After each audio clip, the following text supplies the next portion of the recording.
pan. And any barmaid can be a star maid if she dances with or without a fan. Hooray for Hollywood, where you're terrific if you're even good. Where anyone at all from Shirley Temple to Amy Semple is equally understood. Go out and try your luck, you may be Donald Duck. Hooray for Hollywood. Ladies and gentlemen, boys and girls, children of all ages, coming to you live from the front porch of his wooden home with his bathrobe askew and a shotgun in hand, get off his lawn, it's Robert Winfree! I mean, look, I'll cop to the shotgun, but the rest of that is nonsense. You asked me to play Hi, you on, everyone. that's what you get. Yeah, I did. And like so many choices in my life, I regretted it immediately. Hello, everyone, and welcome to Damn You Hollywood. I am, as previously introduced by Ed McMahon, I'm Robert Winfree. Tonight on Damn You Hollywood, or whenever you happen to be listening to this, you can be listening to this at 7:30 in the morning, because I don't know why you would. I don't know why 7:30 in the morning exists. It is an abominable period in time. But if you happen to be listening to this at that point in time, it would be morning. We will be reviewing Solo, a Star Wars film. Yeah. That's about the level of enthusiasm I can muster for this. I could muster for this movie before seeing it, and that's about what I've got after seeing it. We'll get into all of that. First, let me bring on my guests. My usual partner in crime for this show, an unbridled fountain of positivity, and I mean, somehow, in some extra-dimensional way, the psyche of Mark Radulich must be connected to the giant schlock machine that Hollywood keeps in the basement. I don't know if he's powering it or it's powering him, but there's some sort of relationship there that needs to be explored on a metaphysical level. But Mark is here with us again. Mark, how does this particular day find you? Well, I just got done walking. I did my evening walk, which I haven't been able to do for a while. But the cute girl that I refer to as my work wife keeps nagging me. And it's one thing to have the wife you married nagging you, but when your work wife starts to nag you about get off the couch and walk, either you do it or somebody has to go in a trunk. And seeing as I don't want to put her in the trunk, I got off my ass and I went for a walk. So I'm feeling good. Huh. So she continues to exist at this moment because of you'd rather walk than put her in a trunk. That is correct. I don't think that's an unreasonable statement, by the way.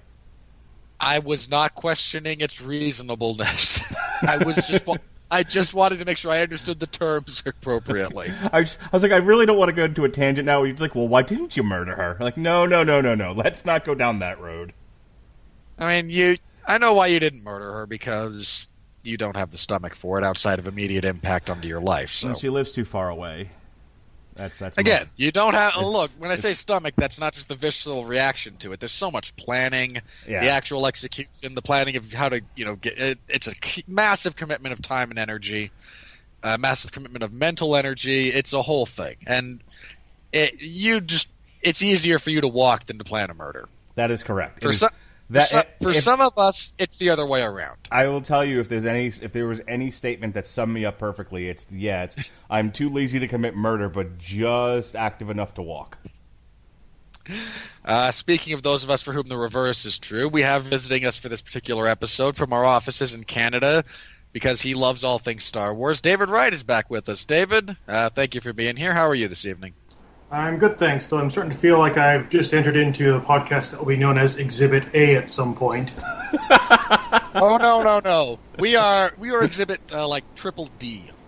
Right? We've already gone through the alphabet proper at least twice. By the time they get to this one, at this point we had convinced the jury several podcasts ago that we were guilty. At this, they're just piling on now. Yeah, like the judge at this point is looking at the prosecution, going, "Really? Wrap this up. I have golf." Speaking of wrap this up, can I ask a favor? Sure. Can I do the plot synopsis tonight? I mean, that's kind of the only thing I do. All right, so sure. Well, now I don't want to take it from you.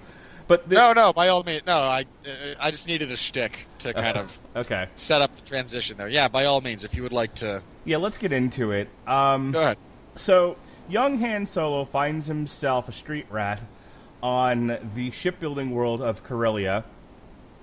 He's working for the mob, and he has a girlfriend, and all him and his girlfriend dream to do is get out from under the thumb of the mob, get a ship, and go spacefaring across the universe, wherever adventure may take them.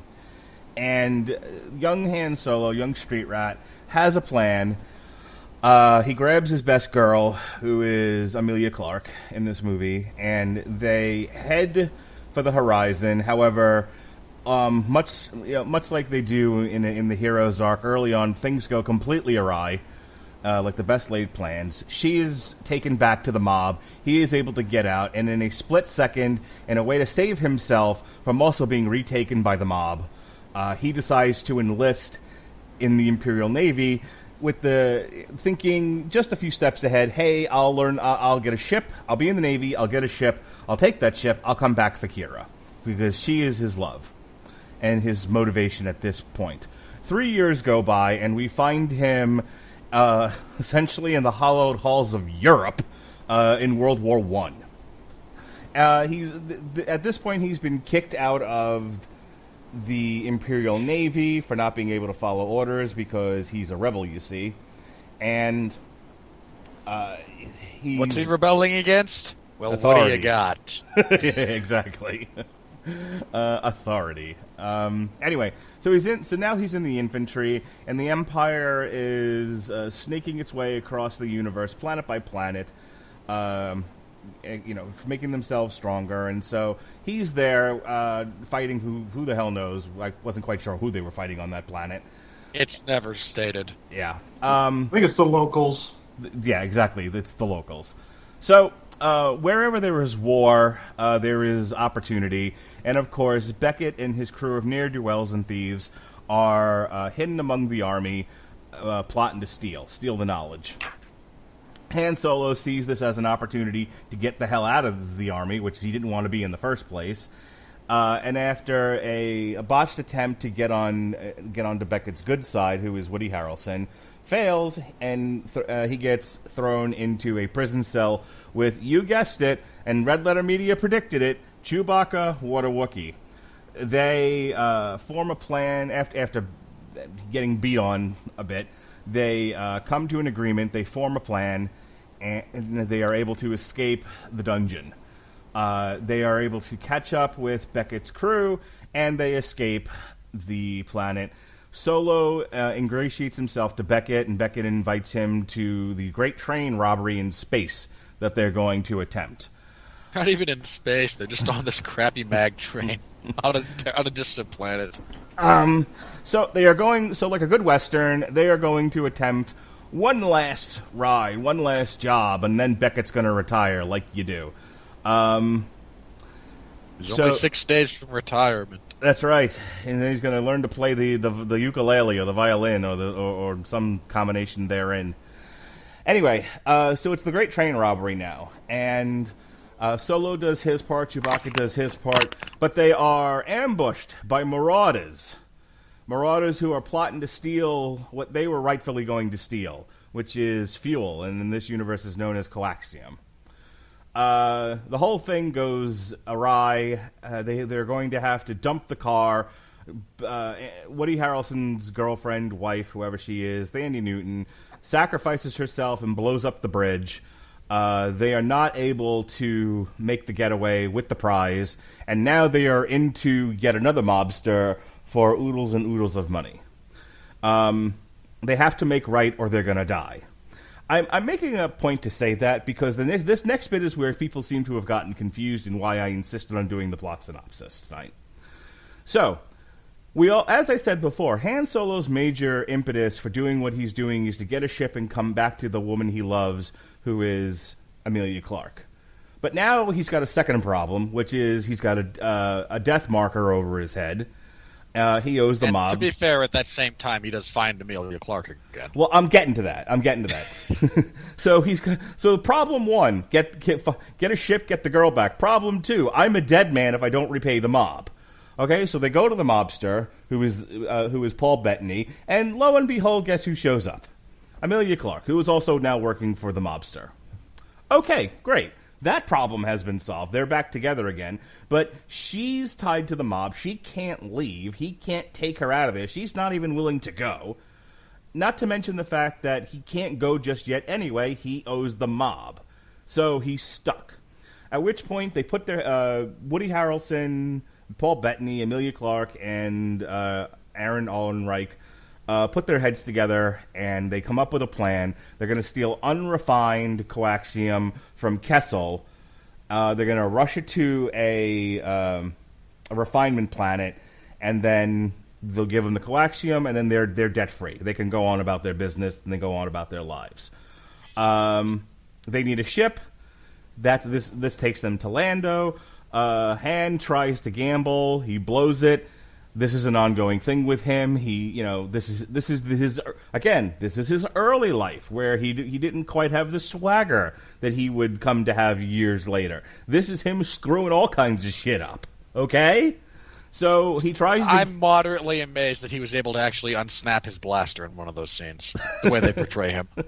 So this bumbling fool tries to gamble himself a ship. He loses because Lando cheats.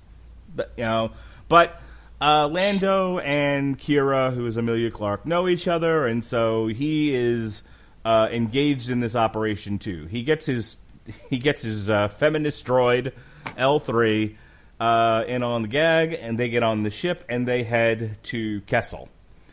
They now there's a rather large action sequence where they get in there. Chewbacca frees some Wookiees. L3 frees some droids. There's a rebellion of sorts. There's chaos everywhere. And in the midst of this chaos, they steal the unrefined coaxium. They get it aboard the ship. Lando gets shot in the arm. This means that, and L3 gets blasted to pieces. Therefore, there is no pilot. Therefore, Han has to step up. He finally has to prove his worth. He has to pilot the ship. And if they don't get it to the refinement planet in enough time, they're all going to get blown to smithereens. Okay? Which means he has to figure out how to make the Kessel run in under a certain amount of time before they get blowed up.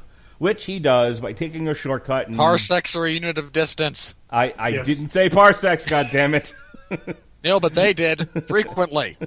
So they end up flying close to a gravity maw. They dump some of the coaxium into the ship's engine. It goes all back to the future, and boom, they're out of there. They land on Mr. Fusion. Don't leave home without it. That's right. They land on the refinement planet. And here's where things get a little screwy, but basically, a little. This is where things go all Reservoir Dogs. Essentially, Beckett turns on Han and tries to sell him out to the gangster. Kira turns on the gangster, but it turns out she really serves Darth Maul. In any event, I would challenge your assertion there for a very specific reason. But my understanding was that leaving out a bit there. Darth Maul actually is like one of the heads of of the Crimson Dawn. And she was simply calling to report Paul Bettany's death and then subsequently supplant him as leader of that sub-faction. Okay, fair enough. Like I said, it got screwy. She's just trying to get ahead. Okay. That's all it was.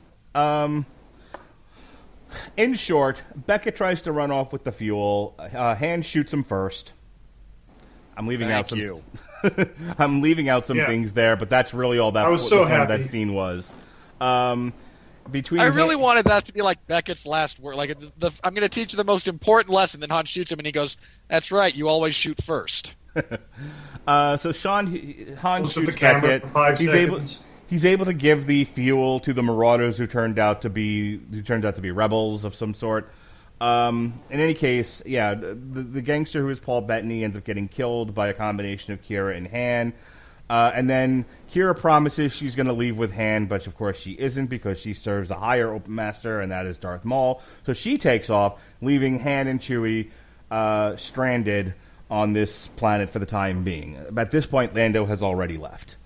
They flash forward, and Han shows up where Lando is. They gamble. He's able to stop him from cheating and therefore winning the Millennium Falcon. And off they go to Tatooine to work for Jabba the Hutt and find adventure wherever it may lie. And that, folks, is Solo, a Star Wars story. Now, the reason really a terrible mashup of Oliver Twist and Treasure Planet. Yeah. Or Island, excuse me. Which is just a straight adaptation of Treasure Planet. But I wanted to make a point of going through all that because there are people really struggling with why Han did anything after he found Kira. So that's why I Really? Yeah. How are people this stupid? I don't know, but these are literally it said. I don't actual lines of dialogue. I don't want to put Doug Walker and his asshole brother on blast over at Channel Awesome. You know, they have infinitely more followers than we do. But I watched their sibling rivalry review of this movie, and they literally got stuck on why Han does anything after why Kira and him just don't run away. And it's like, did you not see the same movie that I did?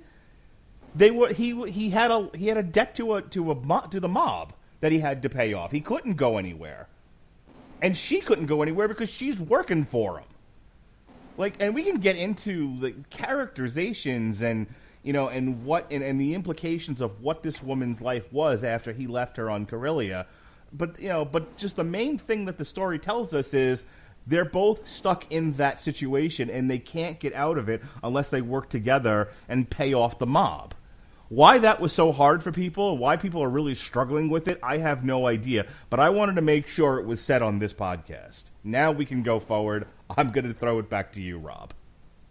I mean, really, if I'd known there were people that stupid out there, I would have been happy to incorporate blasting them into my plot synopsis. There's a video online called The Ending of Avengers Infinity War Explained. Why anyone would need the ending of that movie explained to them. I don't understand. So, I take almost no issues with, again, your plot synopsis there, so... I mean, where do we want to start with this? Do we want to take this movie as it sits? Do we want to talk about the fact that this is actually the second shooting of this movie? I mean, where do you want to go for... if we take the movie as such, it's... Well, why don't you ask Dave what he thought of it? All right, Dave, what did you think of it? I liked it. It was better than I thought it would be. How dare you? I know, I'm a monster. And if you don't like this movie, you are completely 100% wrong, and you need to die in a fire, a slow and horrible death, because you are a complete waste of human excrement and don't deserve to live. Yes, Mark clearly gave you the briefing on how to interact with me not liking Star Wars. Yeah. Well, I mean that's what you say on the internet. What you say outside of the internet is, yeah, I thought it was all right. What did you expect, actually, Dave? I'm curious. When you see the first trailer and you start reading about the movie and everything, what did you think this movie was going to be? And what were you expecting? Did anything in the movie happen unexpectedly? Was there something that surprised you, or was it pretty much everything that you thought it was going to be and less or more? Well, my first thought hearing about the movie was, who wants a Han Solo movie?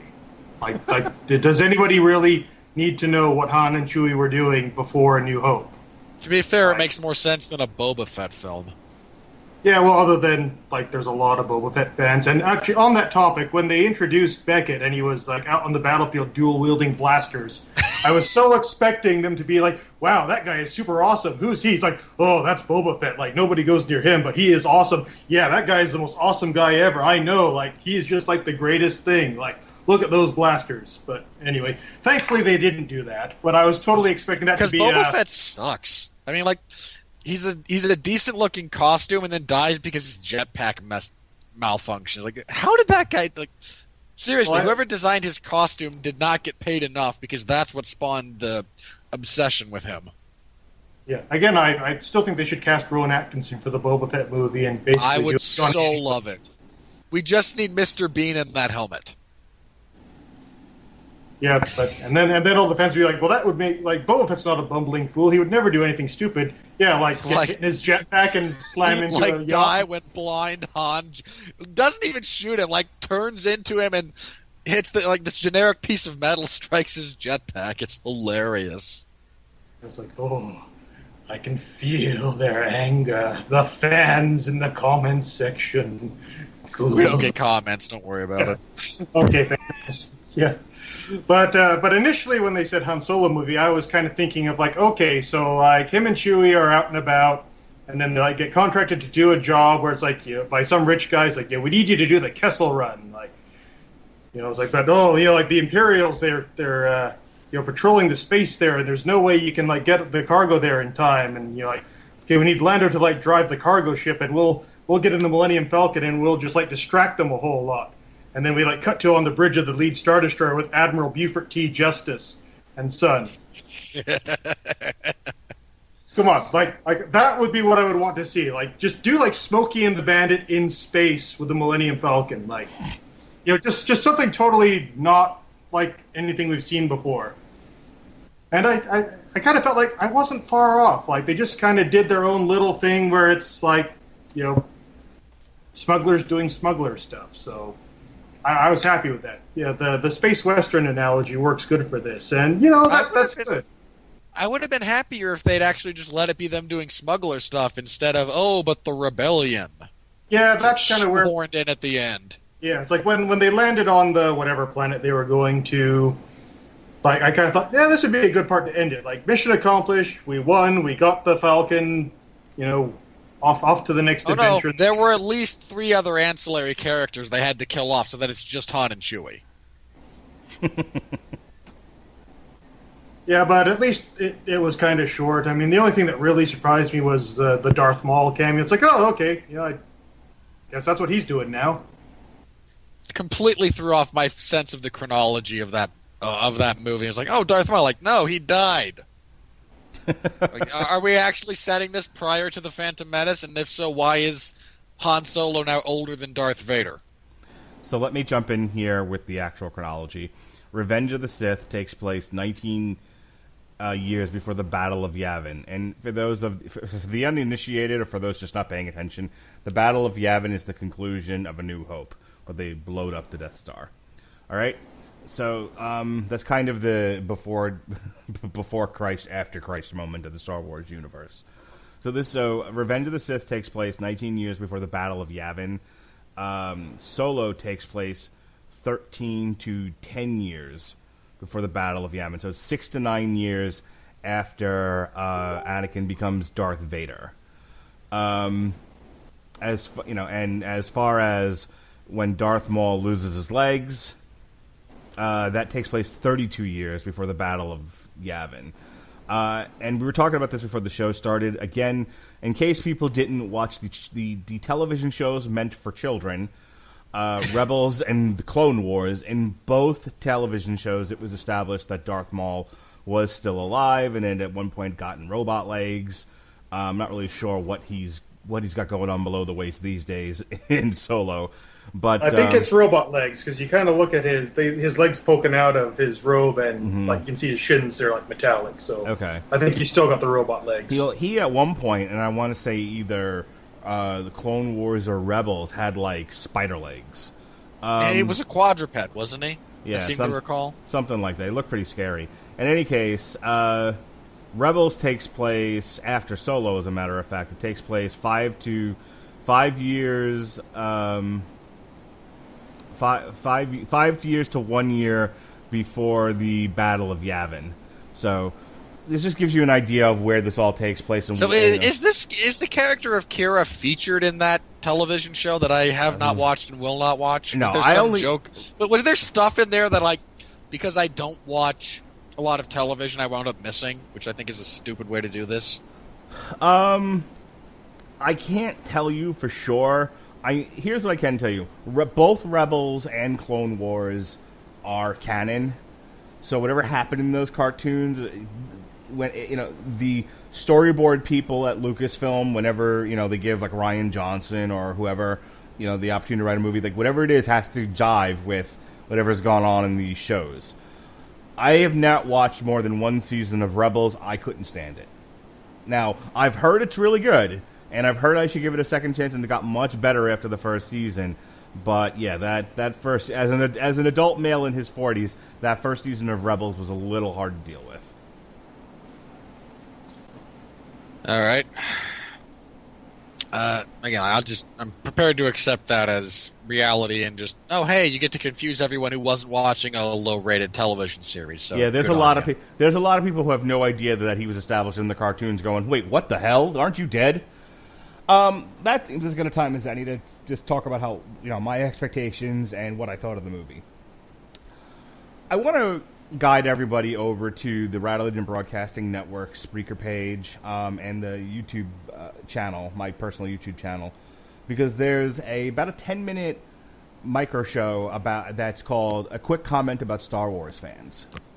Now, Rob likes to kid me about Star Wars because he doesn't like it, but I do, and I sometimes will allow silliness that doesn't make a movie very, very good to exist in a Star Wars film, and then kind of give it my stamp of approval because I'm a fan of the universe. And I take the kidding for it because, that doesn't make me the best objective reviewer of these things when I'm willing to allow nonsense. But that's what happens. That being said, at no point, and I think this is why Rob only kids me and doesn't hate the ground that I walk on. I'm just going to speak for both those things can be true at the same time, Mark. Because I don't expect going into a Star Wars movie to have a religious experience. I don't expect to change my humdrum life. I don't expect my life to be any better by the release of a new film. And I feel like, and I get more into this on that 10-minute show, so I'm not going to belabor the point here. But I went into the movie expecting to be entertained. And I know I say that a lot on here, but it bears repeating.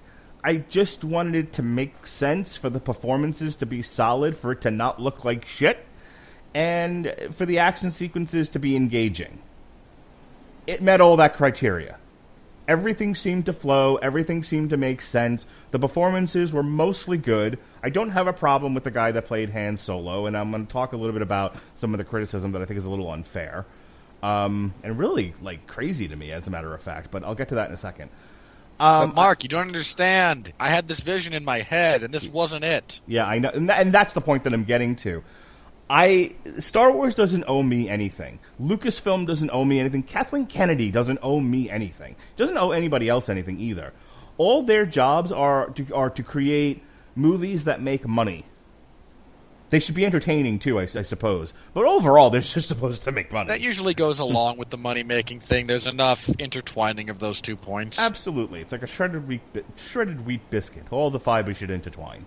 I haven't had one of those in so long. Just the actual, straight bricks. Singular brick that you would break up on your own. Delicious. My childhood. There are people complaining about Solo because it didn't... And a lot of this is still coming off The Last Jedi, which we talked about a few months ago, where people had it in their mind how Luke Skywalker should be and how this movie should unveil itself and whose Rey's parents should be. And when none of that was met and Rian Johnson turned every expectation on its head and really gave you something new and interesting for a Star Wars movie, everyone pulled out their dick and pissed all over it. And how dare they not make the movie they never promised us? Right.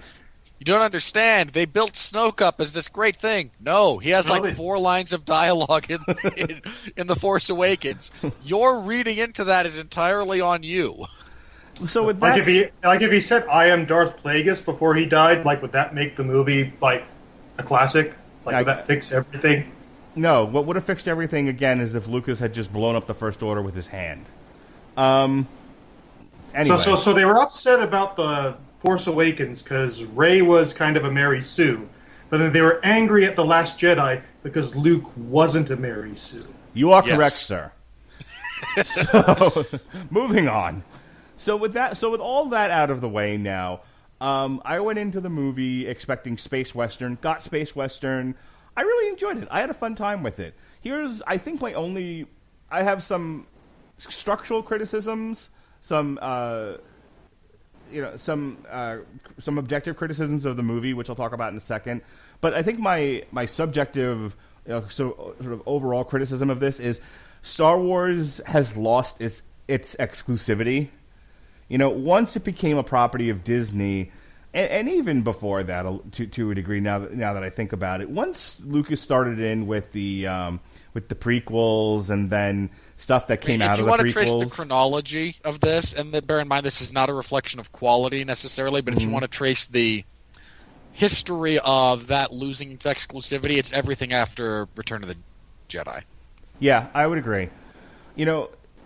Star Wars... Probably before, because I forget when exactly that god-awful Christmas special came out. Yeah, but nobody remembers that.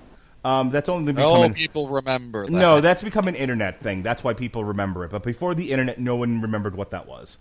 Of course, because... So Star Wars used to be this really special thing that nobody could touch and nobody could put their hands on it, and it was the window into Lucas's imagination, good or bad or indifferent. So here's the thing with that, right? Incest and gay robots. That's right, baby. Just on behalf of Gavin. Just had to throw it out there. Hi, Gavin. Shout out to the Casual Heroes.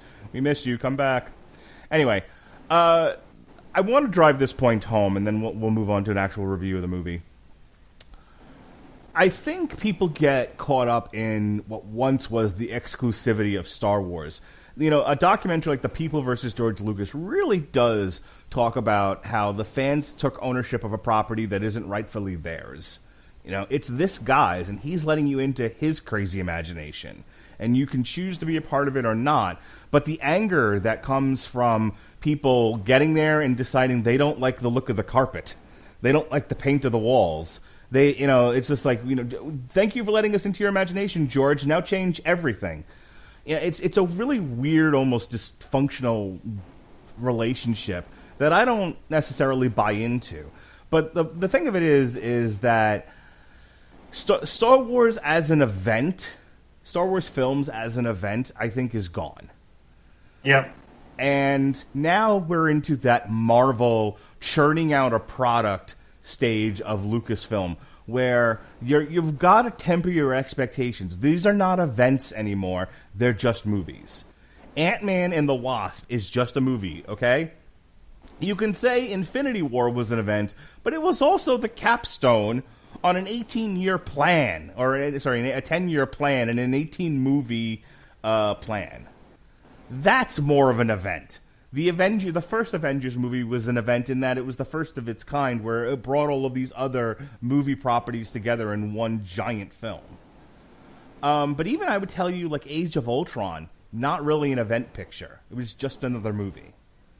So people go into the Marvel films and they don't quite have as high an expectation. They just expected to be entertained by a solidly made movie, because we're used to Marvel churning out these products. But then they look at Lucasfilm, and Lucasfilm is a fucking religion at this point, and it's like you gotta reframe your thinking on that. So Solo, I think, is an unfairly marred film, because people are looking at it as it's supposed to be an event, and it's like, and as people saying, Nick, no one really wanted a Solo film. This doesn't really live up to the event film type. And it was never meant to be. It's just another product. It was a way to deal with one of the ancillary characters and do something with them and have some fun with the timeline. You guys want to jump in here with any of that? Or you're like, yeah, man, absolutely, keep going. Yeah, pretty much. Oh, go ahead. No, go ahead. I think we're both in agreement here, but go ahead. Yeah, I think that's right. Like, Star Wars has just become, in people's minds, just on such a high pedestal that nothing can ever get back up there, or is very unlikely to, and it's okay. Not every Star Wars movie has to be world-changing, the greatest thing ever. Like, it can just be fine. Like, it's like we have this year's Fast and the Furious, this year's Mission Impossible, this year's Marvel film, and we'll have this year's Star Wars movie, and that's fine. No, it's not. I hate that. I hate that, because I'll have to see and review all of those. Well, Robert's, and I want to watch none of them. Robert's personal hell aside. Yeah. But yeah, like if I'm not interested in one of those movies, I don't go and see it. I'm not really into cars, so I don't watch the Fast and the Furious movies. For the people who do, great, go and enjoy your thing. I've got my thing over here. I've got Star Wars, I've got Marvel, every so often Star Trek, which hopefully won't suck. Come on, Quentin, do your thing. But it's fine. So with that said, I want to talk a little bit about Alden Ehrenreich. I'm going to keep fucking up his name. The kid who played Han Solo. I said in my plot synopsis that this is a young kid. You know, granted he's a street rat. He's got some smarts to him. He's got a little bit of hook and jive. However, he's still just a kid. And he went from a kid who looks suspiciously like a 30-year-old man. Suspiciously.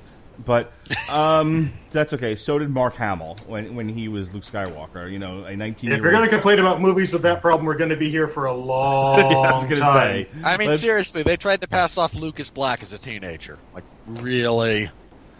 In any case, the point. I just want to make this one point with him. I feel like a lot of his performance and his characterization is getting unfairly criticized by people who I don't think understand the timeline. This is the beginning of Han Solo. Not the Han Solo we see in most Isleys, who's been tempered and burned by experience. This is the kid who all he ever wanted to do was get off of Corellia, and he's making mistakes. He's new in the world. Imagine being 20 years old and you finally got out from under the thumb of whatever authority was over you, not letting you have any freedom. And finally, there's the whole world at your feet. You're going to be... No, Mark. It's the liberal soy boy, lib cuck SJWs trying to emasculate the character. That's an argument? Because I haven't seen that one. Yeah, just go on YouTube. That is an argument. That's an argument. B, I have a slightly easier time believing that than some of the other theories about why they made the character this stupid. How about my theory? He's young. He's at the beginning of his thievery career, not the end of it. Jesus Christ. No, that's very true. I take greater issue with, and this is a larger complaint, not necessarily directed at this movie in the sense that this is not some great sin only committed by Solo. But can we seriously stop with the bumbling main characters? I mean, and again, in as far as there's other ways to do them, sure. But again, that's my gripe. Again, does it make sense for Han Solo to be a little out of sorts, to be a little bit figuring things out? Yes.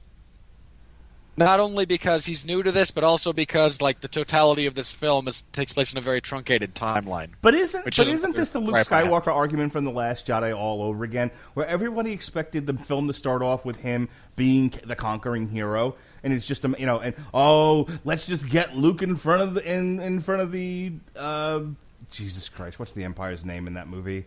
It's the Empire. Who cares? The First Order. Okay, sorry. Well, I wanted to be accurate, but people went into The Last Jedi thinking, 5 minutes into the movie, we're going to see Luke, being an awesome, badass space wizard, throwing shit and using it and throwing lightsabers and knocking things over. And it's like, how about we give the character an arc of some kind? Like you would do in a movie? Like and again, that's one of the reasons my complaint here is not necessarily how dare they make a new, a character explicitly new to the intricacies of smuggling and underhanded nefariousness be a little bit noobish at, smuggling and underhandedness. Like, no, that makes sense. I just have a bigger gripe with the, I hate to call it laziness of the writing in the sense that all of these movies, and bear in mind this is movies all about prequels to previously established characters like this, and a fair number of just let's introduce new characters, for some reason wind up going with, well, we'll make them, bumbling buffoons and we'll play it for comedic value. And it makes sense in this movie to a general degree. I don't like that it's, your thing with the Marvel characters, how they will invariably become overly emotional at a critical juncture and screw things up. Fair enough. Way to throw that back in my face. You can write a circumstance where that makes sense. It makes sense for Star-Lord to lose his objectivity, finding out that Gamora's dead. Like, no, that makes a lot of sense. Why do we have to write it? Why do we have to write that in general? Not just can we concoct a scenario where this makes sense. Let's actually question the underlying assumption of we must write this. So I think, to be fair to Flair, I thought that I thought he was written in a way that was believable. He's not totally like farm boy naive, like Golly Gee, and all of that. And I thought his motivations made sense. He's trying to get out from under the situation that he found himself in. Okay, cool. He's in over his head. Yeah. But he's got his head on straight. Like he knows how the world works. It's just he's in a much bigger part of it now, and without a whole lot of assets to use. As far as the other characters go, I thought there are some that are criticizing Donald Glover for doing an impression of Billy D. Williams playing Lando Calrissian. Lando Calrissian as a character is a caricature. You can't get mad at an actor for playing a caricature like a caricature. Yeah, I had no problem with Donald Glover as Lando. I mean, Kira, here's my only problem with the Kira character. When someone says, I've done things, your lip better quiver a lot more than hers did. She's like, yeah, I've done things. I'm not proud. It felt almost Monty Python-ish. It's like, let's and not... the fact that this movie wheels so wildly from comedy towards the maudlin, it does actually make you think, should I laugh at this? Oh, I've done things. Yeah. Well, I mean, you haven't been in stasis for 3 years. I kind of assume you've done things. Well, it was kind of like, done things like you poked a badger with a stick, you knocked a clown down a flight of stairs, or you're a whore. And you got, and every orifice of your body had something stuck in it. I wanted his response, like, I've done things that would make you change how you're looking at me. I don't know, you murder any kids? Yeah, I know that they were younglings. It's completely different. In what world is it reasonable for her to assume that he has a Madonna whore complex about her? Yeah, no, they both came from the same place. Yeah, they've both done terrible things. If your point becomes, I've gone even further, that actually needs to be realized in the film. Well, Emilia Clarke, here's the problem. Emilia Clarke stunk in the last Terminator. Emilia Clarke was not great. Nobody did good in the last Terminator. She wasn't great in this one either. She's fucking awesome on Game of Thrones. I don't understand it. How can an actress have this wide a range and ability? I mean, David, you watch Game of Thrones, right? Yep. Are you in agreement with me? Like she's taking on some of these action roles, and I don't know if it's the director doesn't seem to know what to do with her, or she's just limited in ability. But it's somehow, the director and the writer. But somehow or other, she goes on to choices you had there at your disposal. Well, and then you look at her and you don't watch Game of Thrones, to my knowledge. I mean, I do not. Okay, but David does. She's awesome on Game of Thrones, isn't she? Yeah, she's good. I don't understand it. And I guess part of it is they can't really have... How about she just has to choose her film projects better? Maybe. I guess part of it is that Star Wars... I mean, with the Marvel movies seem to handle where for children but where for adults a lot better than Star Wars seems to have. Star Wars is still very schizophrenic under Kathleen Kennedy. They make Rogue One, which is supposed to be a gritty war picture, and The Last Jedi, which thumbed its nose at the entire fandom. Then they make a perfectly serviceable popcorn picture with Solo, with a character that says, "Hey, I've done some bad shit." It's like, who? Come on, man, your tone's all over the place. I think that was like I said, that's my big gripe with this movie generally, is that the tonal shifts are so wild and so extreme. They happen at weird moments, and they go again from extremes of comedic to, boy, this character I met 5 minutes ago is dying, and this is supposed to have some profound impact on. You know what it kind of reminds me of? The droid died. How many times did C-3PO get blown up? You know You know how many times, you know what it kind of reminds me of when you and I talked about Ant-Man, and like there was the Edgar Wright stuff, and there was the non-Edgar Wright stuff, and it felt like two movies that was smushed together. 3, but yeah. The crazy thing is, if they'd actually spliced the original cut of this movie together with Ron Howard's version, I could accept it. I could accept that there is your externality resulting in this movie being wildly on. Yeah, but then it would have been Van Forstick, which was literally two movies cut together. And instead, we just get Ron Howard's version, and this just happens to be like the epitome of all mediocre Ron Howard movies ever. Yeah. So outside of that, I really enjoyed the action sequences. The Red Letter Media guys brought up the cinematography, and I couldn't disagree with them more. Yes, it's murky. Yes, it's brown and it's rusty and it's ugly, but that's the world they were painting. Okay, let's look at Wonder Woman for a second when she's in no man's land. Sure, it was a little bit more crisp and a little bit more visible, but it's still ugly. It was gray. Everything was gray in that movie. Except for her. Yeah, I mean, you could practically bright smell the side new beacon. spaceship smell from the Millennium Falcon when they got in it. Yeah. But I mean, I think if the setting of your movie is a industrial planet, and then they even complained about the casino yacht, and it's like, oh no, I thought really? They're like because the cinematography in the casino yacht's very dark and shadowy, and I'm like, it's a gangster's fucking ship. It's not like they're trying to get across a mood visually. I would agree with the criticism of the first planet they're on, Corellia, not in the sense that, because again, I get that you're trying to convey a theme and a feel with the imagery rather than the words necessarily. I still thought sequences of that were. It's less that they were all relatively monotone, and more that it was hard to follow. I didn't have which is a separate criticism from tonal. I didn't have a major problem with it. I mean, I thought the caterpillar from Alice in Wonderland as Lady Proxima was an odd choice, but whatever. It's not. That was a very Star Wars thing. I don't disagree you're with imagining you. it to be like some woman, like human woman on a throne or something. It's like, oh no, it's like a giant caterpillar, kind of like how Jabba was originally just like a guy in a big fur coat, and let's make him a giant slug because space and aliens. Reasons. I actually think he was always meant to be a giant slug, but they couldn't get it to look right, so they went with the fat guy. Then they just cut it from the movie altogether. Then they put it back in. Still couldn't get it to look right. Yeah, well, that's a whole other story. But that's really all I have to say about the movie critically. I had fun with it, and when it was done, I kind of went back to thinking about my bills.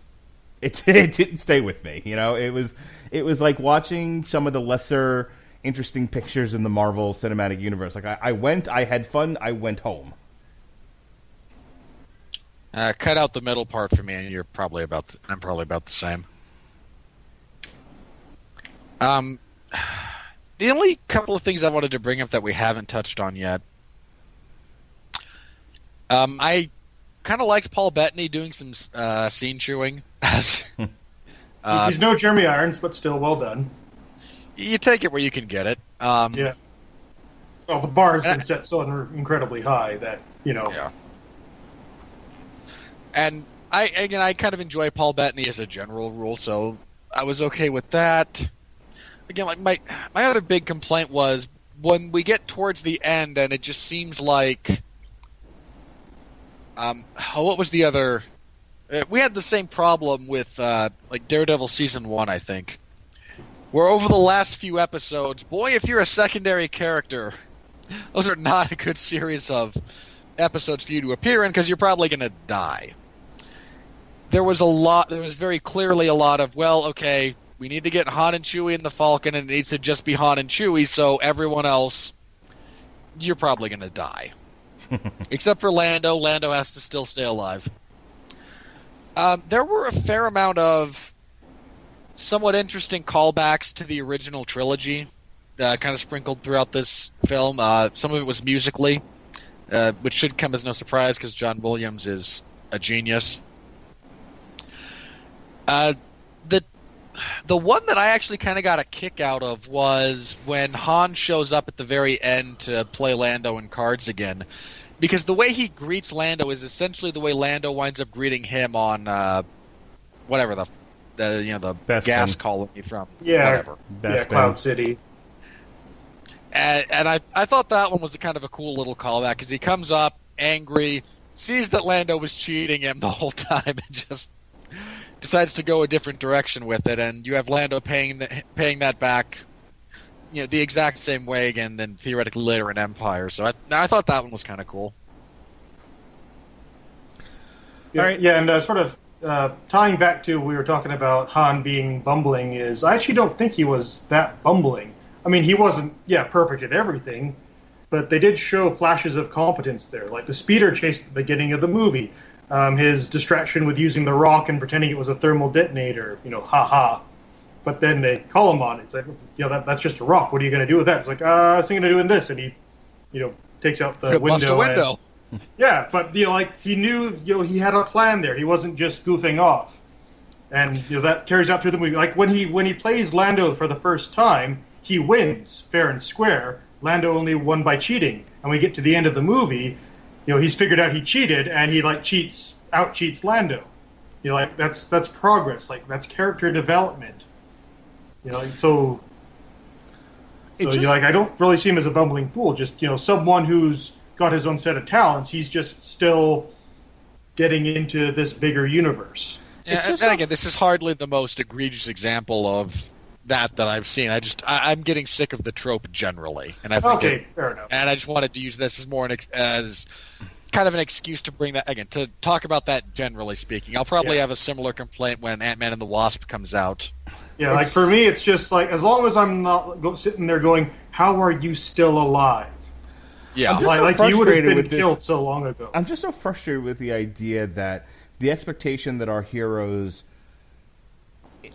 are I mean, start off they're Mary. perfect. Like, we want them to be Mary Sue's. Apparently, Yeah, they we come don't- out of the womb ready to do battle with evil and never be in any danger.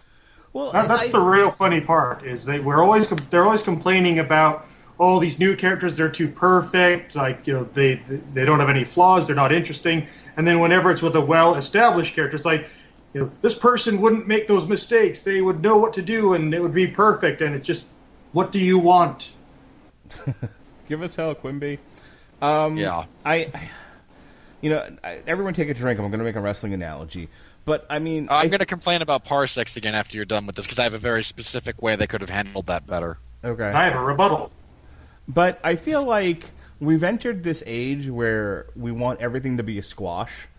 It's the Ultimate Warrior should run down, beat the fuck out of somebody in a minute and 30 seconds, and then run away again. And that's all anyone wants. They don't want the Hogan versus Warrior where, there are times where it looks like Warrior might actually get beaten.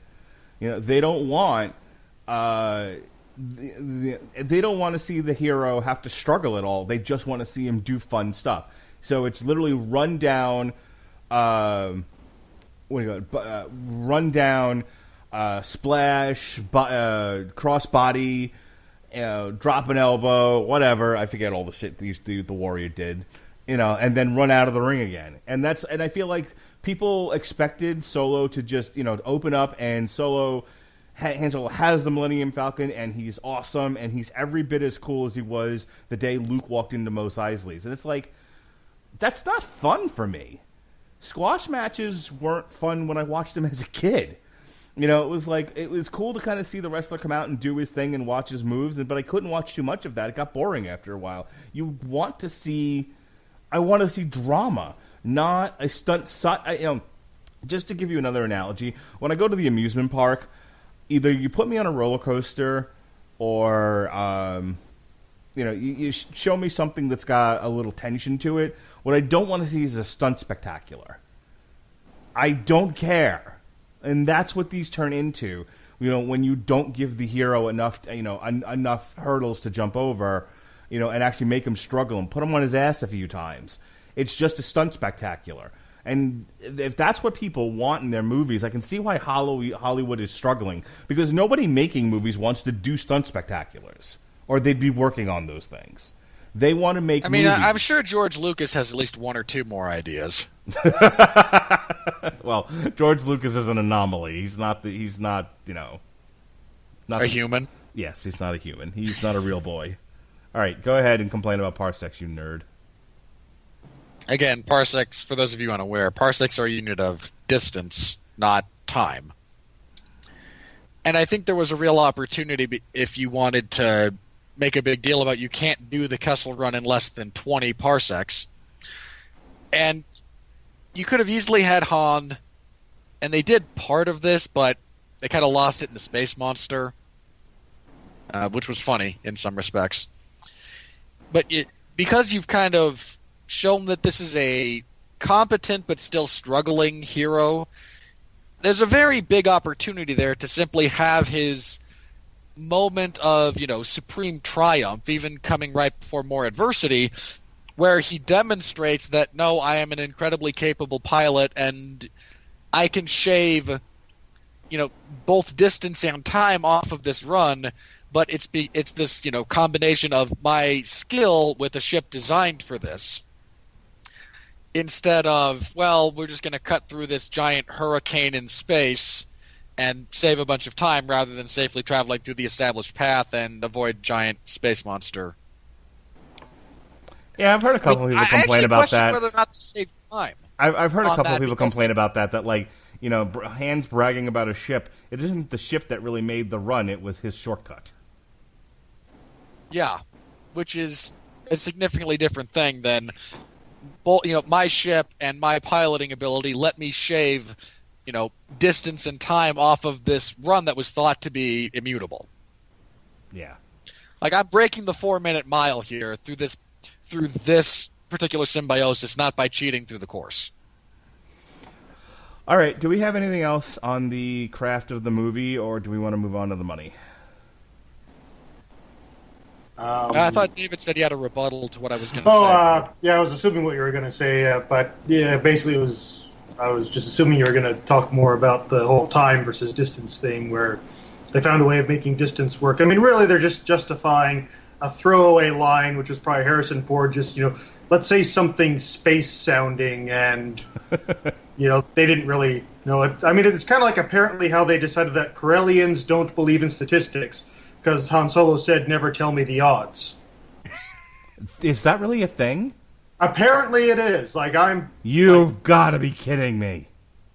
It's just a Corellian thing, like everyone from this planet does not believe in statistical analysis. Yes, because he just said a throwaway line to show that he's this rebellious guy. Never tell me the odds. I don't care about the odds. I'm going to do it, which is fine. Yeah, as exactly. A it was character development. It's a horrible thing.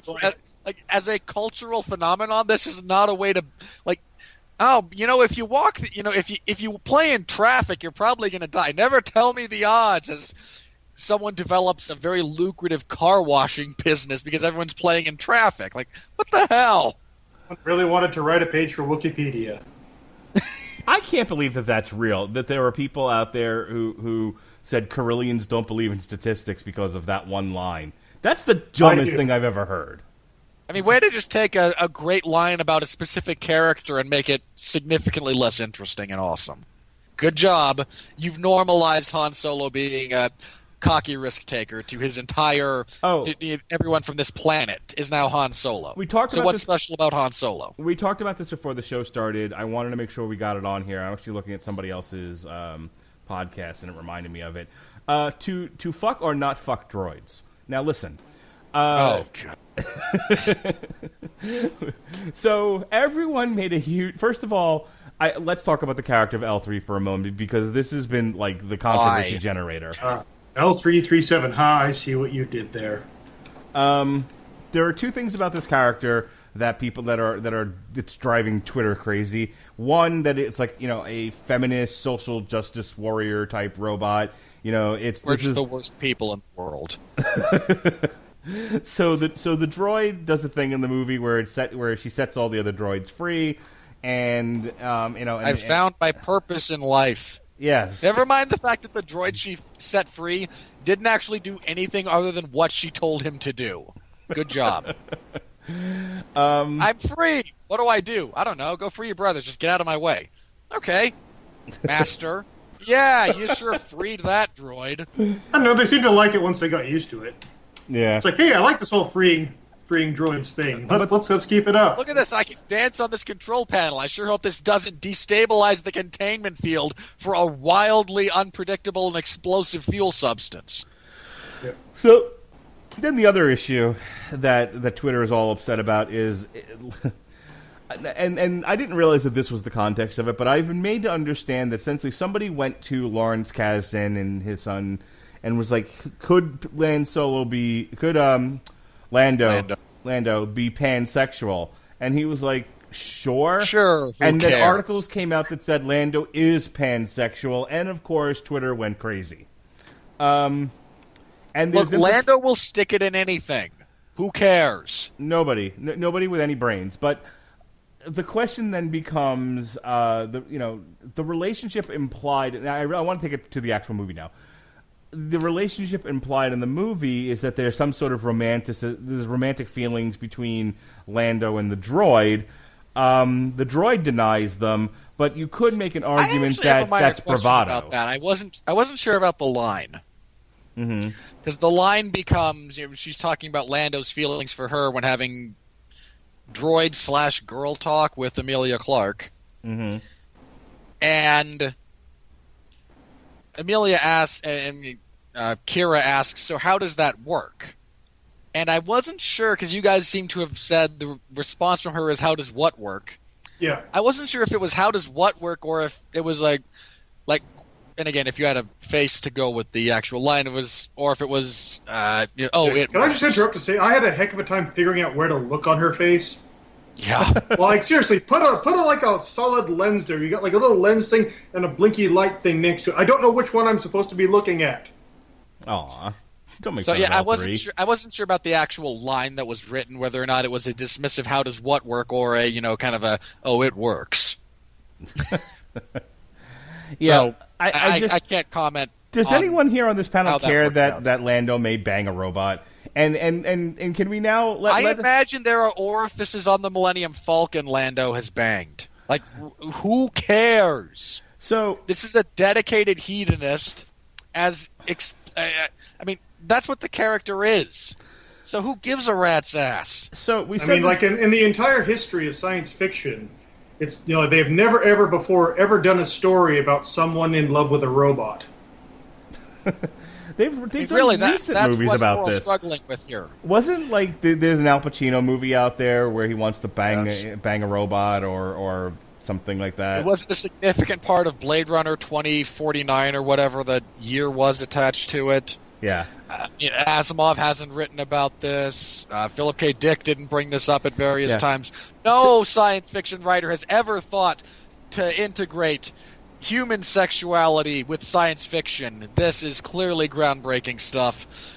I'm fully functional and versed in multiple techniques. That was a Star Trek reference, guys. Yes, we got it. So listen, let me just say this to Twitter and YouTube. The concept of banging a robot, not new.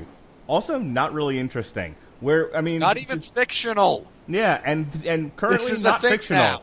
Yes, they're coming to a Walmart near you. The cheap sex robot. It's coming. It'll be in your house, and it'll be the end of normal relationships. You heard it on the Damn You Hollywood First.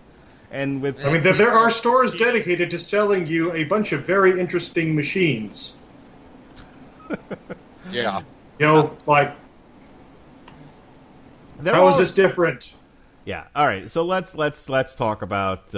It's a bunch of nothing. This is about as relevant to the movie as Josh Gad's version of LeFou being gay from Beauty and the Beast. It's less than a minute of screen time. All right then. So from banging robots, we go to banging money. Here we go. Here comes the money. Here comes the money. Here we go. Money talk. Here comes the money. Money, money, money, dollar, dollar. Dollar, dollar. All right. So this one's a little tricky because the announced budget was about $250 million for this thing, but with the reshoots, the firing of the Lego movie guys and bringing on Ron Howard, and for those of you unaware, They shot this whole movie. Nobody liked it, so they hired Ron Howard to shoot it again. So with that and marketing, I think they're on average the agreed budget is roughly $300 million, which, as you know, if you're using the standard equation, this movie needs to make between $600 and $700 million to be at least minimally profitable. It's currently sitting at $172 million worldwide. Now, there's a lot of things being blamed as to why Solo isn't making quite the money that it was projected to make, and why they're worried that it won't even make back its double its budget. Backlash from The Last Jedi is up there. Nobody wanted a Solo film to begin with. People didn't like the way it looked when the trailers were out there. Infinity War and Deadpool are pushing everything out of its way, and there isn't a whole lot left. There isn't a whole lot of room left for Solo, etc., etc., etc. They're all kind of true, in addition to the fact that it's an utterly unremarkable movie. Yeah, that's the thing. We may have. I mean, if you look at the early Marvel movies, and so I think Scott Mendelsohn from Forbes actually talked about this.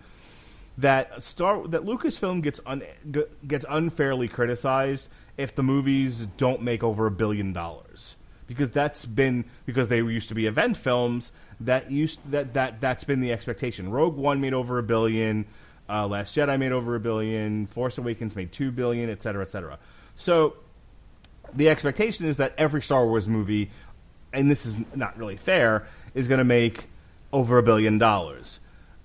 If you look at the Marvel movies, they've all been pretty profitable, but they definitely have not all made $1 billion. Many of them haven't even crossed 500 million.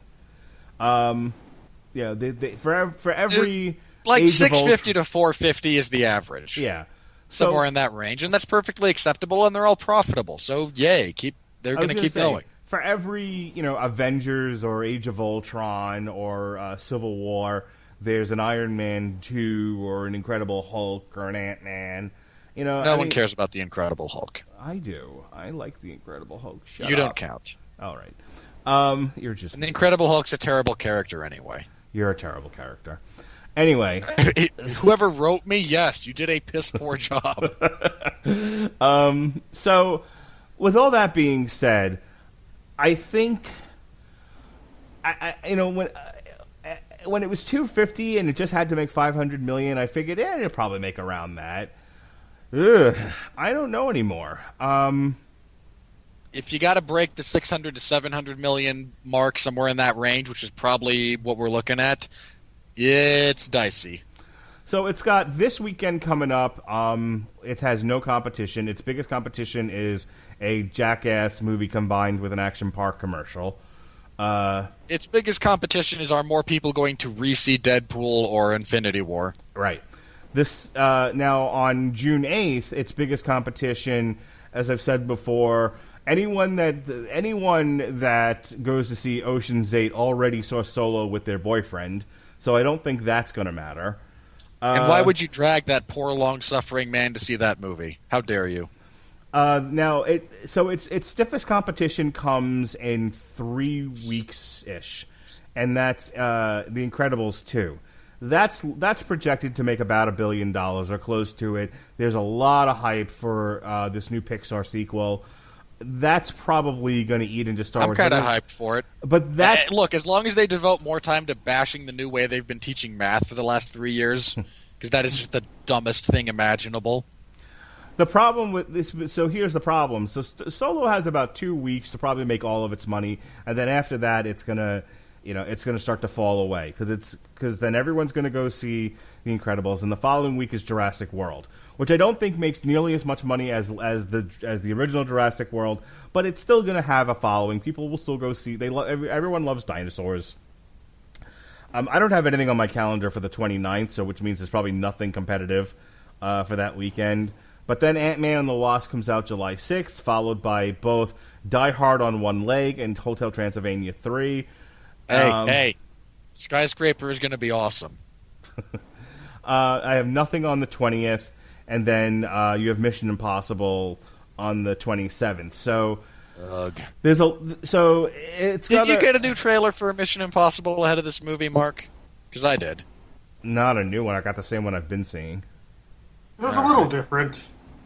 I'm kind of just looking forward to that movie coming out, so I don't have to see the trailer again. Yeah, I don't know. I really looked at all hope. those I fights. really hope they have Henry Cavill shoot Tom Cruise in the head. I looked at They all will. those Make me fight happy. sequences and I started to think, gosh, how are they not murdering one another? I mean, just the ADR, like the sound of some of the punching that goes on in that. It's like Jesus, how did you not shatter his rib cage? You know, and then of course it's just the one person getting knocked off the motorcycle, and I know it's Mission Impossible, and Tom Cruise is made of adamantium, but To Jesus be fair, Christ. like we have not, like consider that for the people who made this movie. We've been with you through all the stupid crap you've done up to this point. I mean, not me. Like I checked out of the Mission Impossible franchise after 3. But to even the vast majority of people who stuck with you after that, you're now straining credulity. Think about how far you have gone. So with that said, let's take a look at where You we didn't actually say how much money it made this week. I did. How much? Where we stand right now, it's at 100 and here, let me go back. I believe it's at 170 million. 172 Okay. million worldwide. Oh, and then the other problem with this is apparently China hates Star Wars. So, Well, sure. you know, where They're atheists. a World of Warcraft movie, you know, made all of its money in China and bombed in America, but it still became a profitable movie because the rest of the world. Lucasfilm has the opposite problem, where if it doesn't make big money in America, it's not making big money. That's just Seriously, the way it is. right? The majority of Chinese, especially the state-sponsored official position, is general atheism, and Star Wars is a religion. So no one's going to see it. With that said, it was the #1 movie of the weekend. It knocked Deadpool out of its first place. So it breaks down like this. Not a hard thing to do. Solo, I mean, Deadpool's not doing badly for Fox, almost Disney. I specifically meant taking over the top spot. Not a hard thing to do in this circumstance. So Solo was the #1 movie this weekend, this Memorial Day weekend, even though it had a soft opening and it fell under projections. Deadpool 2 fell from 1 to 2, Avengers 2 to 3, Book Club from 3 to 4. Did you like the 50 Shades Freed trilogy? Well, now here's a movie where old women read the book to you. Life of the Party fell from 4 to 5. What are we doing, people? Breaking In. Who thought releasing Breaking In during the summer with all this going on was a good idea? Went from 5 to 6. Show Dogs 6 to 7. Overboard 7 to 8. A Quiet Place 8 to 9. RBG went from 12 to 10. Rampage fell from 9 to 11. Super Troopers 2 10 to 12. I Feel Pretty, starring Potato Face, as she's known on this network, because people are mean. That is only Mark. Let me be very clear. I have never called her that. I don't have care not for called her Potato Face. That was Ronnie Adams. Thank you very much. You just did. You just said known as Potato Face. Because that's what Ronnie called her. I'm moving on. I Feel Pretty, starring the beautiful Amy Schumacher, fell from 11 Now to you're 13. just going overboard for no other reason than to be a contrarian. You're overboard for no reason. Black Panther fell from No, 13 to 14. I'm deliberately overboard in a reaction to you. Disobedience 15, it stayed the same, didn't move at all. Pope Francis stayed the same. First Reformed went from 30 to 17. Sherlock Gnomes rose from 20 to 18. Reese Witherspoon Turns into Lettuce rose from 25 to 19. Let me say that again. A Wrinkle in Time went from 25 to 19 this past weekend. How? Oprah. That was her gift to her family. Was for the long weekend, we're all going to go see this terrible, terrible movie I starred in. Ready Player One fell from 18 to 20. And so there we are. As far as where we are at the year, worldwide, I don't care about domestic. The Avengers... Still Avengers, still Black Panther. The Avengers has supplanted Black Panther as the highest-grossing movie of the year, just shy of $2 billion. I'm sure it'll get there before it's the end of its run. Black Panther... By the time we have another movie to review, it'll be over 2. Black Panther is currently sitting at 13, or 1,345,000. Operation Red Sea is our foreign movie at 579, and right about there, like a 0.2 difference, is Ready Player One. So Warner Brothers is actually kicking ass right now, believe it or not. Detective Chinatown is currently sitting at number 5. It's another foreign movie put out by Warner Brothers.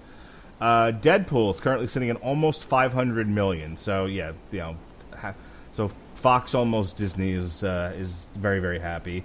Another Warner Brothers picture, Rampage, which despite the critics hating it, is currently sitting at 413. So we said that'd be profitable, and it was. Robert's favorite movie this year, he went to go see it with Ronnie Adams, 50 Shades Freed, at 368 million. Mark, you do not have enough money. You have not seen enough money in your life to pay me to see that movie. Monster Hunt 2 is at number 9. Peter Rabbit is Sony's only movie in the top 10.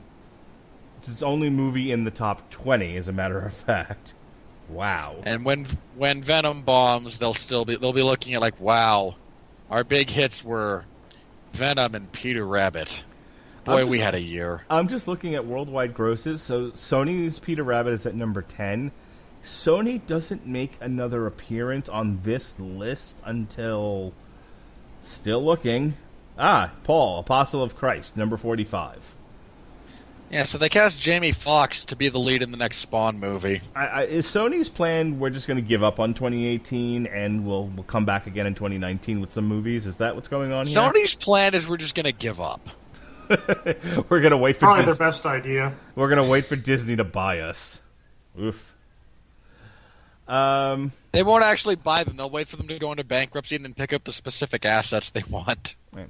So if you're in the mood for movies that aren't featuring comic book characters or sci-fi fantasy, you've got Action Point, which is put up by Paramount, and it's by the good people that brought you Jackass. It's essentially it's the Action Park commercial combined with a Jackass movie. If you're into the romance kind of a thing, there's Adrift, which features some blonde I've never seen before and some dude I've never seen before on a boat trying to find land. Land, I tell you. They are lost at sea after a hurricane. Oh, no, I have to actually look this up, too. And then I have no idea what this is, but it's in bold print, which means it's pretty wide release. Something called Upgrade. Ugh. I've seen the previews for that. It's... Not good? Yeah, not good is a charitable way to phrase that. All right. With that said... Well, I've actually never seen... I only know Shailene Woodley in a cursory sense. I do not know the man from Adrift. Terrific. All right, gentlemen, I have a question for you. Can we... Mark, yes. wait, before we get into that. Fuck me, what? Can we review Won't You Be My Neighbor?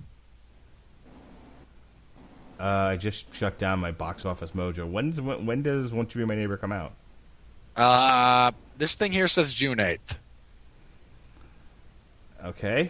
I mean, double check that, because that might be a limited release, and I mean, to be fair, if it doesn't actually have a wide release, it won't.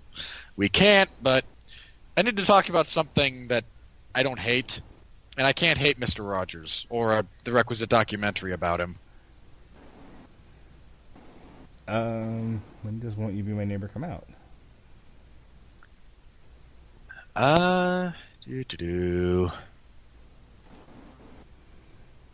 Yeah, again, this thing says June 8th. Yeah, it says June 8th. I mean, maybe? All right. Just as a possibility. I'm not saying... Maybe I can find a showing around here. I'm not saying no, but I know that week we would have to do it on a Thursday because I've already got Krypton slated for the 12th. No one cares about Krypton. Don't overschedule my schedule. All right. Back to all right. Getting the back show on to track your silly transition that Yes. never works properly. You know what? Someone always steps on it. I'm just going to press the button. Go for it. Let's see what happens. Are you ready? I said, are you ready? No, God! No, God, please, no! No! No! No! All right, Gus Edgar from Film Inquiry. There's a whole galaxy out there, but Ron Howard doesn't seem to realize it. His Han Solo prequel is a pedestrian journey through a series of inconsequential set pieces where character development of its iconic protagonist is stuck to the surface. Okay, let's do a couple of things here.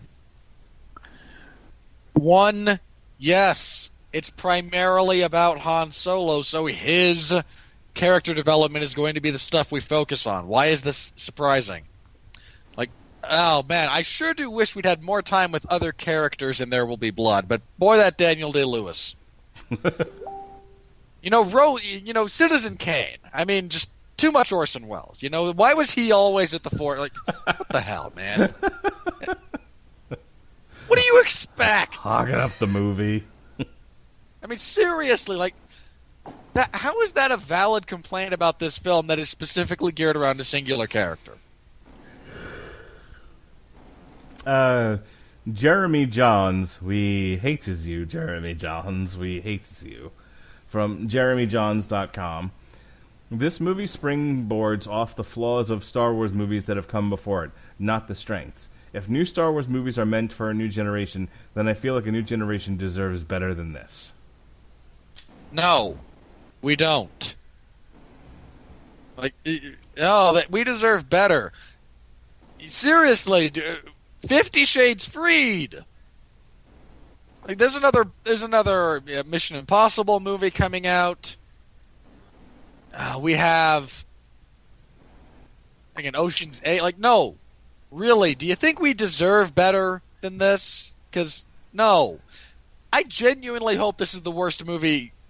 Let me rephrase. I wish this was the worst movie I'd had to see in review this year. I genuinely wish that. It wasn't. It won't be.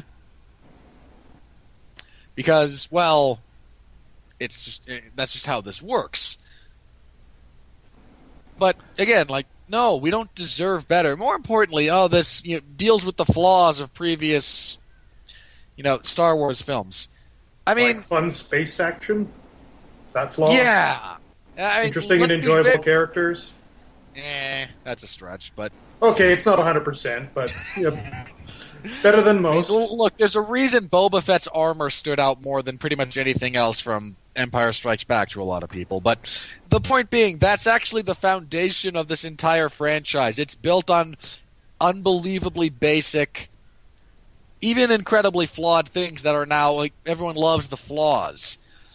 That was the big. That's why everyone loved, The Force Awakens, even though it's a flawed retread of a previous film, generally speaking. And I know that's a generalization. Don't yell at me. We already had that discussion. I stand by it. And then when we tried something new and different, everyone decided, no, I want the new stuff that's the same as the old stuff that had all these flaws, but now that it's new, my rose-colored glasses don't work, and now my head hurts, and why would you change things, and blah, blah, blah, blah. Yeah, it's flawed.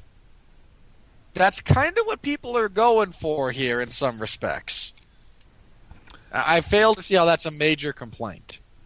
Christian Lopez of Culturist. Franchise fatigue is real, and it's accurately felt in a galaxy far, far away. How do you? So now we're just imposing your perspective on film franchises onto this film and everyone else. Then, yeah. Boy, it sure is nice someone appointed you supreme arbiter of response to reality. I wouldn't you say it's narcissistic fatigue. Jackass. It's more just normalization. Like it's no longer a big, special, amazing thing that a Star Wars movie comes out. It's just this year's Star Wars movie, which is going to happen. Joanne So of the New Paper, Singapore. My main beef is that there is no sense of originality despite it being an origin story. See what he did there? Maybe because it's an origin story. Jason Garasio of Business Insider, which is a magazine or a website I like to read. Solo is not an awful movie. It just has a few awful parts that feel uninspired. Yeah, that's kind of fair.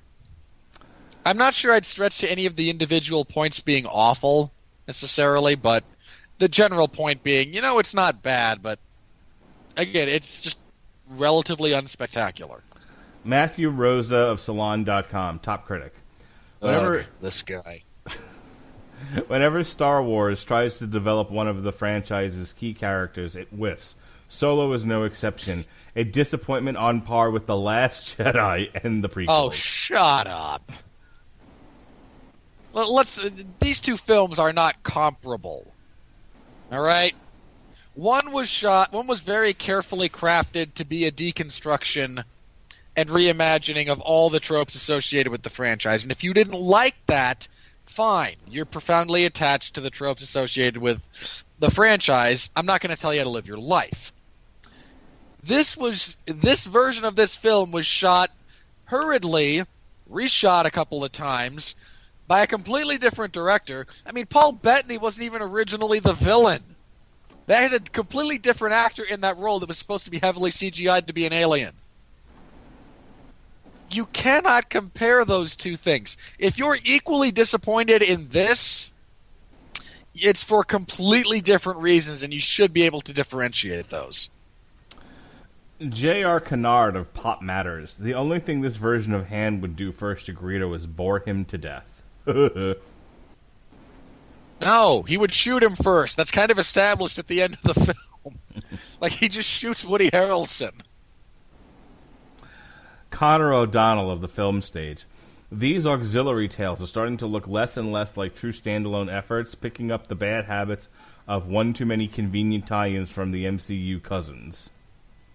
I'd agree with that, actually. That was one of my things about this. Was like, oh, we have to tie in the rebellion. Why? Yeah, the rebellion and the Darth Maul thing were kind of too much. But... Why? It's so utterly unnecessary. Is there any doubt? Like, the Marvel things tend to need those to help remind us that these are all taking place in the same world, in a shared world. And to be fair, some of them do a better job of it than others. Is there any doubt that a movie about Han Solo is taking place in the Star Wars universe? I mean, anyone confused about this? Bueller? Luis Martinez of El Mundo. If a robot is the most charismatic character, something is wrong. I mean, A, yes. B, I'm not sure how you got there with this one. I mean, I'm not a fan of Donald Glover. Let me be very clear about that. But really, you thought the robot was more charismatic than his version of Lando? Jordan Rumi of World of Real. Solo is the worst Star Wars movie ever released. I'm sorry. Were you unaware? Like, did you not see The Phantom Menace and Attack of the Clones? Because I did. In fact, I saw The Phantom Menace several times because I enjoyed a lot of it. I had this great ability to block out like the entire middle section of that movie and just remember the glorious closing. Okay, so all you that didn't like The Last Jedi, get him. How dare you say this doesn't no, Luke Skywalker doesn't. Yeah, I realize that would mean you would have to stop editing your The Phantom Menace was really an amazing movie videos, but Juanma Fernandez Paris of El Nuevo Dia. Did you not suffer through Attack of the Clones? And oh man, I just hate sand. So and it gets everywhere. Solo is the first indication of a future where the movies in this saga become exercises in obligatory commercialism that contain no amount of creative spark. As though any of these are high art. The first Star Wars, the pinnacle of cinema. No, none of these are art. Of course they're commercial. What do you like? No, my religion has been polluted. Then don't put your religion in a fundamentally profit-driven medium. Like, what's the matter with you people? Matt Goldberg of Collider. We hate you, Matt Goldberg. We hate you. I hate Collider at this point. And we hate Collider. I was getting there. Solo is technically a Star Wars movie, but it's one that has set pieces in place of personality. It's a film whose base level is fine. Despite some unique cinematography, Ron Howard's direction is staid, solid, and completely without personality. You know, in defense of Ron Howard, he was replacing the two directors who really tried to put their own style and their own spit and shine on this movie, and they were fired for it. He was hired... Well, to be fair, those two also suck. The Lego Movie was trash. You're trash. And most certainly not trash. The Lego Movie, however, terrible movie. Okay. At the very least, we didn't get Brett Ratner. Yeah, I don't... That's fair. That's very fair. But I mean, look, in defense of Ron Howard, he was hired to do a job. He did that job. He wasn't hired on a to truncated really put his time spin schedule thing. with a lowered budget. Like, what do you want? And look, Ron Howard can be a fine director, but he doesn't work magic. He can't. There's no miracle to be had here. Oh, Jesus Christ. Johnny Olinsky of the New York Post, top critic. It's, quote, How I Met Your Wookiee. Okay. Somebody find this guy, New Yorkers. All right? I know there's a couple of you out there. Find this man and beat him with a fish. Go down to a deli, fish, get a string of cold cuts and freeze them. The cold cuts have to be frozen, the fish not so much. This man deserves to be beaten. I mean, raw chicken. If you got just like some raw chicken laying around, pelt him with that. Like, what in the world? I mean, more importantly, if this were actually How I Met Your Wookiee, Chewbacca wouldn't have shown up and the whole thing would have been a massive waste of time. That show sucked. Alan Zilberman of The Brightest Young Things. This is a film that prefers the version of Han Solo where Greedo shoots first. Waka waka. I mean, this actually runs contrary to everything about Han Solo that they show in the movie. How can you possibly have arrived at the same thing after seeing the same material there? Like, no, he shoots first. That's the point. That's where he arrives at the end of the movie. It might take him a bit to get there, but no one prefers that version. Not even George Lucas, when he's actually honest with himself, prefers that version of Han Solo. Matthew Lacona of San Diego Reader, top critic. Young Han can only watch helplessly as the gravity of the Star Wars Children's Crusade overwhelms him, and the wondrous, fun run gives way to a joyless slog that actually undermines the heroism of A New Hope, even as it seeks to foreshadow it. It doesn't. It's a standalone movie. I mean, did you seriously just copy and paste that from your Rogue One review? Like that's the last half of that. Just take off the Han Solo part. Well, boy, they sure did turn Rogue One into a slog that undercut the heroism of A New Hope. Did you literally just recycle your own work there? Because that's kind of what it feels like. I'm going to read these three together because I feel like these three women are actually all the same person. Shots fired. How dare you say women are the same? Christy Puchko of Pajiba, Mary Reinstein of U.S. Weekly, top critic, and Katie Walsh of the Tribune Noon Service, again, top critic. Ehrenreich is not the Han you are looking for. No doubt Harrison Ford's Han Solo would casually dismiss his adequately fun origin story with a wink and a wry smile. And finally, it doesn't feel like a cohesive piece. So while at times charming and does get off the ground in the last act, the getting there is extremely bumpy. Yeah, this is more wah. They didn't make what I wanted them to make. More importantly, how dare characters develop? How dare someone, start in a different place? I'm sure, oh no, Harrison Ford's version of Han Solo would look back at this and dismiss it. I'm sure if you asked Han Solo right before his son murders him in The Force Awakens, boy, when you were a kid, you were kind of a tool, right? Yeah, I was. Hey, speaking... everyone feels that way about their younger self. And if you don't, there's some pretty severe narcissism going on there. Hey, speaking of tools, Chris Stuckman of ChrisStuckman.com. We hates you, Chris Stuckman. We hates you. Boy, if only you could be employed by someone who wasn't yourself. Tons of people are going to be entertained by this movie, but in the long run, it didn't really justify its existence beyond making money. Get him, Winfree. That's enough to justify its existence. You miserable sack of crap. David Mad Dog Bradley of Adelaide Review. This isn't The Force Awakens, but proves about on par with the dreary Rogue One. The Force Awakens isn't that good. I get sick of yelling this at people, but for some reason none of them quite get it. That was a nostalgia trip. I mean, quite frankly, it damaged the whole intellectual property, because if you look at the narrative structure they took in The Force Awakens, never mind the blatant nostalgia and the structural plagiarism, basically, that went off of A New Hope, you actually put it in a position where the sequel had to do what it did, or else just be a plagiaristic copy of The Empire Strikes Back.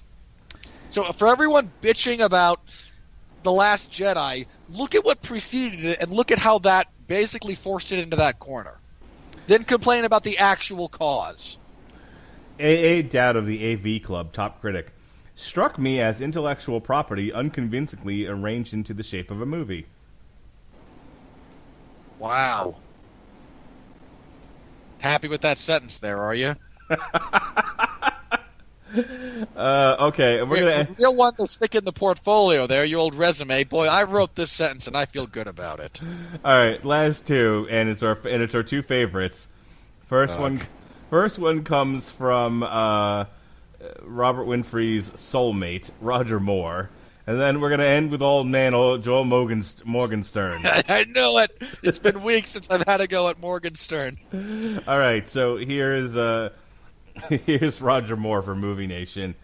At times, adequate, save for the lead, who is miscast. I mean, I'm not sure he's miscast. You know, look, if you want to complain about this is not an actor clearly falling under the weight of the role. It's more the writing and the direction kind of failing. Now, maybe if the writing and direction were better, we could have a more in-depth discussion about where the actor may have fallen down. Sadly, given the quality of, again, writing and direction and the totality of circumstance around it, I can't really get mad at the actor in this instance. I don't think it's on him. And finally, Joe Morgenstern. We love you, Joe Morgenstern of the Wall Street Journal. Old man Morgenstern says, but the neutral news about Solo is exactly that. It's dramatic neutrality. Time ticks by at a drifty pace, while lots of action of no great consequence grinds on. You're so mad, Joe. Really? You're complaining about about time marching in a singular direction relative to our... They actually should have had the... I just realized something. They should have been able... Part of the reason they were fine... No, actually, that wouldn't have worked. They should have had some, a chronological disturbance relative to their position next to a gravity well. Because extreme gravity actually does warp space-time around it. So the fact that they were that close to it should have actually had an adverse effect on the time flow and dilation once they got out of it. All right. This is the last... hilarious. This is the last one, and then I'm done for the night, because this is hilarious, okay? Okay. Mary Ann Johansson of Flick Philosopher. We hate you, Mary Ann Johansson. We hate you. Okay, wait, no, I've got it. If you're going to argue that... No, that doesn't work either, because time would actually pass faster closer to it rather than slower further away. No one should believe him. If you wanted to argue about parsecs being time instead of distance, no one should believe that he completed it in that set amount of parsecs, because he was so close to the gravity well that, while time from his perspective, he did it in 12... In the actual world, relative to the consistent chronological flow, it was closer to 20. When you do side tangents like that, I wish Rhino would just run into your house and shove you in a locker, gore you into a locker. All right, Mary Ann Johansson of failing to be elected. Mary Ann Johansson of Flick Philosopher, a Star Wars flavored juice drink of a movie. Parentheses, contains 10% real juice, unparentheses, that tells us nothing of significance we didn't already know about Han Solo, in an incarnation that lacks his essential charisma and precarious danger. No, there's clearly no danger that he's put in here. I mean, hanging off of the speeding train. I mean, sure, on the one hand, we all know Han Solo isn't going to die. I mean, I would have preferred that they did, and like the Han we know going forward is some kind of robot. That would have been cool. But there's no, again, you're not going to kill Han Solo because we know he exists at a later point in time. You're not going to kill Lando. You're not going to kill Chewie. You're going to kill everyone else, mind you. But these characters are safe because we know they exist at a later point in the timeline. And finally... And you're complaining about this? And finally, Dan Geyer of Chicago Daily Herald. Not as strong with the Force, this one is. And he's really proud of that. Yep. Yeah, like, oh boy, I know what I'll do. I'll make a Yoda sentence. I will be... no, this is going to work. Because Yoda is clearly terribly relevant to this story and my ability to write it. Seriously? You proud of that? Like, not a great movie, but... And I suppose you're just bored enough that you wanted to try to find what you consider the most interesting way to say it's just not a great movie, and you arrived at a Yoda ripoff? You got paid for that? Really? All right. With that said, we are at the conclusion of this fine show. We're off for the next 2 weeks. When we come back, Damn You Hollywood will be reviewing The Incredibles 2, and then the following week, Jurassic World: Fallen Kingdom. In the meantime, in between time, there'll be an on trial for the 1994 Oscar debate. On trial civil court: Forrest Gump versus The Shawshank Redemption. And as I said before, on June 12th, Jesse Starcher and I are going to do our best, our level best, to review the sci-fi series Krypton. Why? So this is Everybody Hates Star Wars Week here on the Radulich and Broadcasting Network. Yesterday, we had source material, the Han Solo limited series brought to you by Marvel. You'll also get a sprinkling and a smattering of some micro shows that we did. We looked at 2 Galactic Empire videos and the Star Wars 90s arcade cabinet playthrough. Jesse and I did a commentary over it. That was kind of fun. The Metal Hammer of Doom this Wednesday will review the latest Galactic Empire album, Galactic Empire Episode 2. So go ahead and give that. I wonder if it's the second one they've done. David, your plug, sir. I think this time I would like to plug SF Debris at sfdebris.com. So they do reviews of various science fiction properties, and he's also done a few series on George Lucas and sort of the history of his involvement with Star Wars, which kind of really clears a lot of things up and is an interesting watch. So I'd recommend everyone go and check him out. The fact that his wife edited the original A New Hope and actually saved it from being a mess. Yep, that, and that she ran off with the guy that did the stained glass window over his library. I mean, to be fair, you were living with George Lucas, and we've established he's not a person.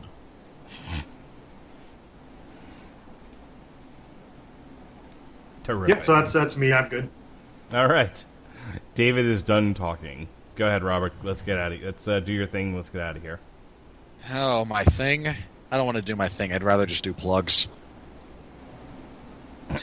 All right.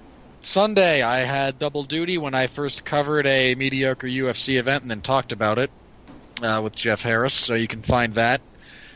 We review UFC Fight Night 130. Kind of mediocre again, so we talked about that. We previewed UFC Fight Night 131, which takes place this Friday. I will have coverage of that in the MMA Zone of 411 Mania, so stop by and say hello if you're so inclined. Good main event for that card. Really great main event. The rest of it, we're hoping it excels on paper, in practice, because on paper it's a little bit slim. It's a little bit slim. Lot of crap.